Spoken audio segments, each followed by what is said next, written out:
မကွေးတိုင်းရေစကြိုမြို့နယ်ကိုဧပြီလ18ရက်ညနေ4နာရီခွဲဝန်းကျင်မှာစစ်ကောင်စီတပ်ကလေကြောင်းကနေဘုံကျဲတိုက်ခိုက်ခဲ့တာကြောင့်အသက်ကြီးပိုင်းပြည်သူတယောက်သေဆုံးကဒဏ်ရာရရှိခဲ့တဲ့သူတွေလည်းရှိသလိုဘုံကြီးကျောင်းဆောင်တွေနဲ့လူနေအများပြားလည်းထိခိုက်ပျက်စီးခဲ့တယ်လို့ရေစကြိုမြို့နယ်သတင်းအချက်လက်ကော်မတီရဲ့တာဝန်ရှိသူတယောက်ကပြောပါတယ်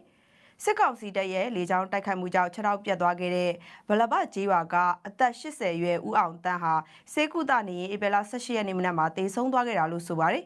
စစ်ကောင်စီတပ်ရဲ့လေကြောင်းတိုက်ခိုက်ခံရတာကြောင့်ဗလဘကျေးရွာကလူနေအိမ်10လုံးနီးပါးပျက်စီးသွားပြီးရွာဦးဘုံကြီးကျောင်းကကျောင်းဆောင်တစ်ခု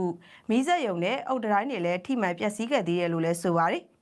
အခု2025ခုနှစ်တွင်စစ်ကောင်စီတပ်ဟာရေစကြိုမြို့နယ်တွေကိုမြေပြင်စစ်ကြောင်းထိုးပြီးလူနေအိမ်တွေကိုမီးရှို့ဖျက်ဆီးတာတွေပြင်ပြည်သူကိုပြစ်မှတ်ထားတဲ့လေကြောင်းတိုက်ခိုက်မှုစစ်ရာဇဝတ်မှုတွေဇက်တိုက်ကျူးလွန်နေတာလို့ရေစကြိုအခြေစိုက်တော်လှန်ရေးတပ်ဖွဲ့ဝင်တွေစီကနေသိရပါတယ်ရှင်။